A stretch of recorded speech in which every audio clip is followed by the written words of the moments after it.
তো hello guys, চলে এলাম আবার খেলার খবর চ্যানেলে বিগ আপডেট নিয়ে। তো চলো বন্ধুরা, খুব গুরুত্বপূর্ণ আপডেট নিয়ে চলে এসেছি। ফুল ভিডিওটা দেখতে থাকো, স্কিপ করবে না। স্কিপ করলে কিন্তু ভিডিওর মধ্যে অনেক কিছু মিস করবে। এবং এই খেলার খবর চ্যানেলে যারা নতুন আছে, অবশ্যই এই খেলার খবর চ্যানেলটাকে সাবস্ক্রাইব করে পাশে থাকো এবং পাশে থাকা বেল আইকন ঘন্টাটাকে ঢং করে বাজিয়ে দাও। বেশি বেশি লাইক এবং কমেন্ট করে দাও, যাতে মোটিভেট হয় তোমাদের এই খেলার খবর চ্যানেলে আমি ফার্স্ট আপডেট দিতে পারি।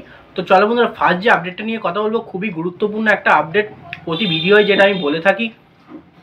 এবং জেমি ম্যাকরাল্যান্ডকে নিয়ে কথা বলবো। এবার তোমরা নিশ্চয়ই জানো, আগের ভিডিওতে আমি জানিয়ে দিয়েছি জেমি ম্যাকরাল্যান্ড কিন্তু অফিসিয়ালি অ্যানাউন্সমেন্ট হয়ে গেছে মুম্বাই মোহনবাগান শিবিরে। তো মোহনবাগান শিবিরে গতকাল রাতে কিন্তু জেমি ম্যাকরাল্যান্ডের অফিসিয়াল অ্যানাউন্সমেন্ট চলে এসছে এবং ইনস্টাগ্রাম যে আইডি আছে অফিসিয়াল মোহনবাগানের, সেই ইনস্টাগ্রাম আইডিটা কিন্তু ছেড়ে দিয়েছে।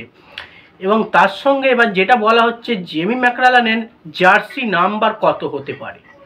তো মোহনবাগান শিবিরে জেমি ম্যাকরাল্যান্ডের জার্সি নাম্বার কত হতে পারে। তো ব্যাপারটা তোমার বন্ধুরা শোনো, জেমি ম্যাকরাল্যান্ড যে জার্সি নাম্বার পরে খেলে, তো সেই জার্সি নাম্বারটাই বেশিরভাগ হওয়ার চান্স আছে। তো জেমি ম্যাকরাল্যান্ড জার্সি নাম্বার হচ্ছে 9। জেমি ম্যাকরাল্যান্ড অস্ট্রেলিয়া বলো, যে ক্লাবে খেলে সেবার ক্লাবেও বলো জার্সি নাম্বার 9 খেলে। তো সেক্ষেত্রে যেহেতু ক্লাব এবং ন্যাশনাল টিম দুটোতেই সেম জার্সি নাম্বার রেখেছে, তার 9-এর প্রতি কিছু ভালোবাসা আছে। তো সেক্ষেত্রেই জার্সি নাম্বার 9 রেখেছে। তো সেক্ষেত্রে মোহনবাগান শিবিরেও কিন্তু এর অন্যতা হবে না। মানে মোহনবাগান শিবিরে যে জার্সি গায়ে খেলবে মোহনবাগান ম্যানেজমেন্টের হয়ে জেমি ম্যাকরাল্যান্ড, তো জেমি ম্যাকরাল্যান্ড সেখানে কোনো জার্সি নাম্বার হয়তো চেঞ্জ হবে না, সে কিন্তু 9 নম্বর জার্সি নিয়েই খেলবে। মানে এটা কিন্তু সবাইকে পরিষ্কারভাবে জানিয়ে দিচ্ছি, জেমি ম্যাকরাল্যান্ড কিন্তু 9 নম্বর জার্সি পরেই খেলতে চলেছে মোহনবাগান শিবিরে।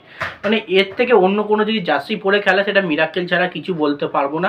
কারণ জার্সি নাম্বার 9 কিন্তু চেঞ্জ করে নেই জেমি ম্যাকরাল্যান্ড, সবসময় জার্সি নাম্বার 9 পরেই খেলে, ক্লাব বলো এবং তার অস্ট্রেলিয়া ন্যাশনাল টিমেই বলো। সেক্ষেত্রে মোহনবাগানেও কিন্তু জার্সি নাম্বার 9 পরেই খেলার চান্স বেশি। তো এবার যে আপডেটটা নিয়ে কথা বলবো, এবার কিন্তু আনোয়ার আলীকে নিয়ে কথা বলবো। তো আনোয়ার আলীকে নিয়ে আইনি যে লড়াইটা হচ্ছে, সেই জন্য 2-3টে ভিডিওতে কিন্তু আনোয়ার আলীকে নিয়ে আপডেট সেরকম দিইনি। তো সেক্ষেত্রে গতকাল একটা দারুণ আপডেট এসছে আমাদের কাছে আনোয়ার আলীকে নিয়ে। তো মেরিনাস এরিনার তরফ থেকে মানে জানানো হয়েছে, মেরিনাস এরিনার যে অফিসিয়ালি পেজ আছে ফেসবুক, তো সেখানে কিন্তু জানিয়ে দিয়েছে আনোয়ার আলীকে নিয়ে। তো আনোয়ার আলী নাকি মোহনবাগান শিবিরে থাকছে।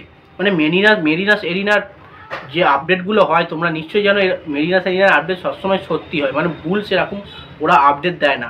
কনফার্ম আপডেট পেলেই কিন্তু মেরিনাস এরিনা তারপরে অফিসিয়ালিভাবে তারা পোস্টটা করে। তো সেক্ষেত্রে মেরিনাস এরিনার তরফ থেকে জানানো হয়েছে যে আনোয়ার আলী কিন্তু মোহনবাগান শিবিরে থাকছে, এরকমই একটা ব্যাপার। কিন্তু এখনও পর্যন্ত পুরোপুরি অফিসিয়ালিভাবে সব রকম কিন্তু অ্যানাউন্সমেন্ট হয় না আনোয়ার আলী মোহনবাগান শিবিরে থাকছে। এটা কিন্তু একটা ভেতরকার খবর কিন্তু মেরিনাস এরিনা তুলে ধরেছে, মানে আনোয়ার আলী মোহনবাগান শিবিরে থাকছে, এরকমই একটা কোনো ব্যাপার তুলে ধরেছে। তো একটা নতুন বিদেশি প্লেয়ারকে নিয়ে কিন্তু আপডেট দেবো, নতুন নয় পুরাতনই। তো এটিকে মোহনবাগানে খেলতো আগে হাবি হার্নান্ডেজ, এবং হাবি হার্নান্ডেজ শুধু এটিকে মোহনবাগান নয়, তারপরে সে খেলেছে ব্যাঙ্গালোর এফসি, ওড়িশা এফসি। তো দুর্দান্ত পারফরমেন্স দিয়েছে এই হাবি হার্নান্ডেজ। এবার হাবি হার্নান্ডেজকে কিন্তু কনফার্ম করে নিল, এবার নতুন দলে কিন্তু আইএসএলের নতুন দলে গেল হাবি হার্নান্ডেজ জামশেদপুর এফসিতে। মানে হাবি হার্নান্ডেজকে তোমরা 2025 আইএসএলে কিন্তু দেখতে হবে জামশেদপুর এফসির জার্সি গায়ে, মানে 2024-25 আইএসএলে দেখতে হবে তোমরা জামশেদপুর এফসির জার্সি গায়ে মাঠ কাঁপাতে। মানে হাবি হার্নান্ডেজের মতো প্লেয়ার কিন্তু যে কোনো কেউ দল নিতে পারে। মানে ব্যাঙ্গালোর এফসি কিনেছিল, ওড়িশা এফসি কিনেছিল, আগে মোহনবাগান এনেছিল, এদিকে মোহনবাগান, তারপরে সে সব দলে গেছে ছেড়ে দেওয়ার পরে। এবং যে দলে গেছে অসাধারণ পারফরমেন্স দিয়েছে, এবং প্রিকিকে একদম নিতে সিদ্ধহস্ত এই জাবি হার্নান্ডেজ। তো দেখা যাক জাবি হার্নান্ডেজ জামশেদপুর এফসির আন্ডারে কতটা ভালো পারফরমেন্স দেয়। আমরা এর আগেও দেখেছি জাবি হার্নান্ডেজ এদিকের হয়ে প্রচুর পরিমাণে গোল করেছে, ব্যাঙ্গালুরুর হয়ে গোল করেছে, ফাইনালে দলকে তুলেছে, এবং জামশেদপুর হয়েও দুর্দান্ত পারফরমেন্স দিয়েছে, এই ওড়িশার হয়ে দুর্দান্ত পারফরমেন্স দিয়েছে। এবার জামশেদপুরে হয়ে মাঠ কাঁপাতে নামছে 2025 আইএসএল। যাই হোক বন্ধুরা, তারা কিন্তু জামশেদপুর এফসি পুরোপুরি ডিল ডান করেই নিয়েছে হাবি হার্নান্ডেজকে।